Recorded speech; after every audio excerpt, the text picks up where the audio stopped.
మనలో చాలామందికి ఒక ప్రశ్న వస్తూ ఉంటుంది. డిస్ట్రాక్షన్స్ అంటే ఏదైనా ఒక పని అనుకున్నప్పుడు, ఒక టార్గెట్ అనుకున్నప్పుడు దానిలోంచి మనం డిస్ట్రాక్ట్ అవుతూ ఉంటాం. దానిలోంచి మనం కొంచెం పక్కన జరుగుతూ ఉంటాం, పక్కదోవ పడుతూ ఉంటాం.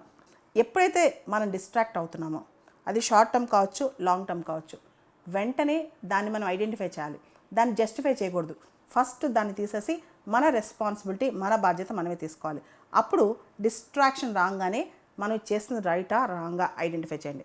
ఇదే ఫస్ట్ పాయింట్. రెండోది, డిస్ట్రాక్ట్ అవటం సహజం అని చెప్పాను కదా. అయితే డిస్ట్రాక్ట్ అయిన తర్వాత దానిలో ఎంత టైం పెడుతున్నాం మనం అంటే కొంత టైంలో దాన్ని వెనక్కి వచ్చేసేయాలి. ఉదాహరణకి ఒక సినిమా చూడటానికి కోసం డిస్ట్రాక్ట్ అయ్యాం. ఆ సినిమా అయిపోగానే ఇంకొకసారి 10 రోజుల దాకా మనం డిస్ట్రాక్ట్ అవ్వకూడదని మనకు మనం ఆటో సజెషన్ ఇచ్చుకోవాలన్నమాట. మనకు మనం చెప్పుకోవాలి.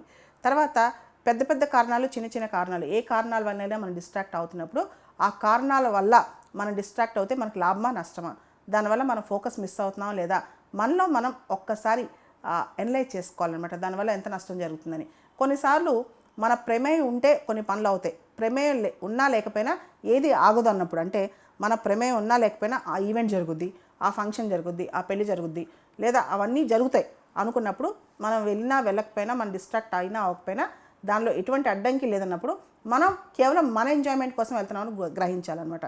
కాబట్టి ఆ టైంలో మనల్ని మనం కట్ చేసుకోవాలి.